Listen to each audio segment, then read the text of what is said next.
Hay un texto en el Salmo 4 y el verso 1 que dice, estando en angustia, tú me hiciste ensanchar. Las palabras del salmista. Bueno, a veces, hermanos, uno lee la palabra de Dios y por momentos la olvida. Pero acuérdate de ese texto del Salmo 46 cuando dice, Dios es nuestro amparo y fortaleza, nuestro pronto auxilio en las tribulaciones. Eso hay que aplicarlo a la vida. Pero a veces llega la duda y se nos presenta de esa forma. Ejemplo, ¿por qué no me ayudó el Señor antes? ¿Por qué no consideró que era el momento oportuno? Primeramente, pues porque el Señor debe acomodarse a la tribulación y hacer que nosotros aprendamos la lección por medio de ella. La promesa del Señor es clara, estaré con Él en la tribulación. Le libraré y honraré. Así que Él debe estar con nosotros primeramente en la tribulación todo el día y toda la noche y después Él nos va a sacar de ella. Vuelvo y digo, Él no prometió que no habría tribulación, Él lo que prometió es que iba a estar con nosotros en ella. Pero esto no acontecerá hasta que deseches esa inquietud que a veces uno maneja o a veces hasta el enojo contra las adversidades de la vida. Uno se tiene que calmar, se tiene que tranquilizar y ahí será cuando el Señor dirá, bueno, ya es suficiente.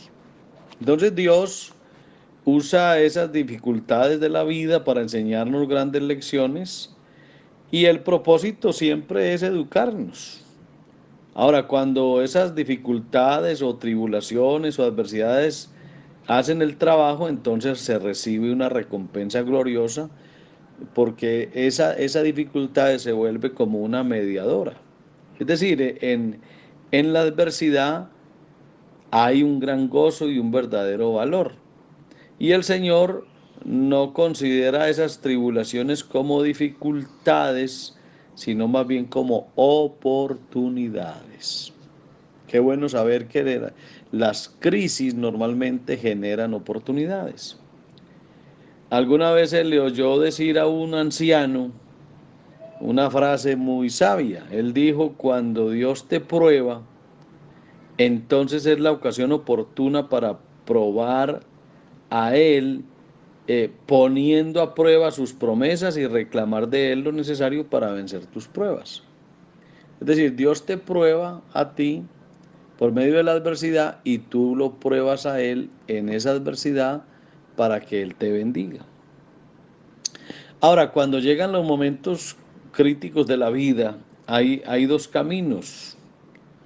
Uno de ellos consiste en quitarse la prueba de encima y estar agradecido cuando ha pasado. Pero el otro camino es considerarla como un desafío por parte de Dios para que reclamemos una bendición mayor que las que hasta ahora habíamos obtenido, para que saludemos con gozo como a una oportunidad que se nos presenta para obtener una medida mayor de la gracia de Dios. Así que aún hasta nuestros enemigos, lo que nos hace llorar, lo que nos hace sufrir, se convierte en una ayuda y las cosas que parecían estar en contra de nosotros se transforman en instrumentos para asistirnos en el progreso de nuestro camino. Con toda seguridad que esto es más que ser conquistadores por medio de aquel que nos amó. Ahora, con respecto a que las adversidades a uno lo ensanchan, claro que sí. Y eso que leí al principio en el Salmo 4, el verso 1, estando en angustia tú me hiciste ensanchar, eso no es más que un testimonio muy grande que el hombre ha dado acerca de la intervención de Dios en nuestros asuntos. Esa expresión del salmista no es la acción de gracias de un hombre que ha sido libertado del sufrimiento, no, es la acción de gracias por haber sido libertado por medio de la adversidad. Es decir, tú me has hecho ensanchar cuando estaba angustiado. Es decir, no cuando estaba en momentos plácidos. Ensancharse es agrandar la vida, aumentar la experiencia, la estructura de la vida, eso es ensancharse. Y esas aflicciones de la vida realmente se convierten en fuente de ensanchamiento de la vida. Y creo que usted y yo lo hemos sentido muchísimas veces, que eso es verdad. Cuando uno piensa, por ejemplo, en José, acuérdense que José fue llevado al calabozo y estuvo detrás de una reja, en una prisión. Hay un comentario, un texto por ahí que dice, hablando de José en la cárcel, que el hierro entró en su alma, es decir, la cárcel, pues, el hierro entró en su alma. Por decir que fue un tiempo de angustia total donde el hierro frío de la reja le entró hasta el alma. Y todos reconocemos lo que José necesitaba para su alma. Era ese hierro de esa cárcel fría. Porque él había visto solamente cosas lindas. Hasta ese momento José estaba viendo cosas especiales. Por decirlo de alguna manera, era el oro, como relucía. Pero ahora ya no estaba viendo ese oro reluciente o regocijándose en esos sueños juveniles, porque a decir verdad, esas cosas endurecen el corazón. En cambio, el que derrama lágrimas sobre su situación eh, difícil es el que tiene mayor posibilidad de crecer en la vida y de salir adelante.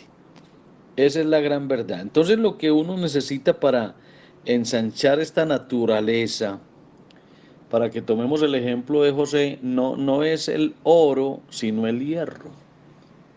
¿Por qué? Porque el oro, o sea, la vida tranquila, sin afanes, sin problemas, eso no es otra cosa sino como una visión. Pero el hierro, es decir, el sufrimiento, la dificultad, es como la experiencia. Ahora, ese hierro que le entró en el alma a José, es lo que de alguna manera lo une a uno, a la humanidad, ¿sí?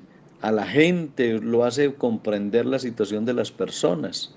Y aquella parte de la naturaleza que lo emparenta uno con el mundo no es el gozo, sino la aflicción. O sea, uno logra entender a sus hermanos, a la gente que lo rodea, es a través no de las cosas cómodas, sino de las cosas difíciles.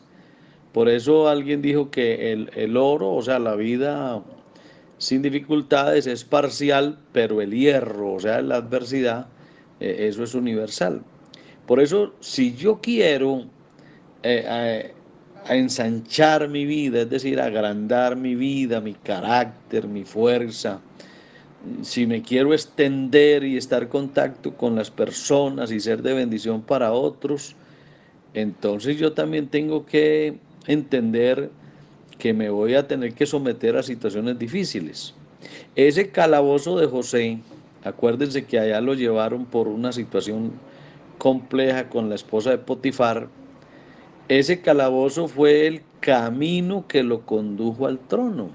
Acuérdense que Dios llevó a José hasta Egipto porque había un plan con él para su familia y su pueblo, pero había de convertirlo en el gobernador de Egipto. Pero antes de que él fuera gobernador de Egipto, Dios lo condujo al calabozo. O sea, primero al calabozo y no al trono. Y eso mismo es lo que nos tiene que pasar a nosotros. Si no hemos sido traspasados por el hierro, entonces no podremos levantar esa carga de hierro del hermano que está a nuestro lado. Y esa limitación de uno nunca haber tenido una dificultad es lo que hará que uno nunca progrese en la vida. Entonces hay que pasar momentos difíciles, que eso a uno lo fortalece para poder ayudar a otros. Esas sombras que a veces le cubren a uno la vida, son ese verdadero cumplimiento de esos sueños que uno siempre ha tenido, de ser de bendición para otros, de ayudar a otros. Por eso la idea entonces hoy, mi querido hermano, es no murmurar contra las adversidades, las sombras, no. ¿Por qué? Porque esas son revelaciones mucho mejores que los sueños. Uno a veces sueña tantas cosas, pero los sueños son solo sueños. En cambio, los momentos críticos y difíciles, ahí es donde de verdad se ensancha el alma. No, no le digas o no digas mejor que las sombras de la prisión te han encadenado, no. Nada, son tus cadenas, por decirlo de alguna forma, son como alas, alas que lo llevan a uno a contemplar la humanidad, sus problemas, sus dificultades, y es lo que a uno lo convierte en un verdadero hombre de Dios que es de bendición para otros. En el caso de José, la puerta de la casa de la prisión se le volvió como una puerta de entrada en el corazón del universo. Y parece que lo que hizo Dios con José lo estará haciendo con nosotros. Dios nos ha ensanchado y nos ha atado con una cadena que a veces nos pesa y nos talla y nos hiere, pero detrás de ella siempre habrá bendición. Y termino diciendo, si José, ese que vendieron sus hermanos a los mercaderes, el que fue a Egipto, el que estuvo en la prisión y de ahí salió para ser gobernador de Egipto y ser de alguna manera el redentor de Israel, de su pueblo. Si ese José no hubiera sido el prisionero de Egipto, jamás hubiera sido el gobernador de Egipto. Es que son las cosas de Dios, hermano. Dios a uno lo mete en unas circunstancias, en unos escenarios que uno no entiende, pero de ahí siempre Dios lo saca y lo saca ensanchado, lo saca más fuerte, lo saca con una estructura mejor. Por eso la cadena de hierro que llevó José en sus pies fue la que al final le colocó la cadena de oro sobre su cuello. Mire usted esa reflexión. A él le pusieron, por decirlo de alguna forma, una cadena de hierro en sus pies. Pero por esa cadena de hierro que le pusieron en sus pies, después le pusieron una cadena de oro, pero ya en el cuello como gobernador de Egipto. Entonces yo te recomiendo que no murmures contra tus situaciones, no te quejes, has de ver las cosas como oportunidades que Dios te da, que Dios va contigo en la tribulación, en la dificultad, y eso que para ti hoy puede ser una cadena de hierro, se convertirá en una cadena de oro en tu cuello. El pastor Héctor Betancourt te desea un resto de día maravilloso y que sigas disfrutando de la bendición de Dios.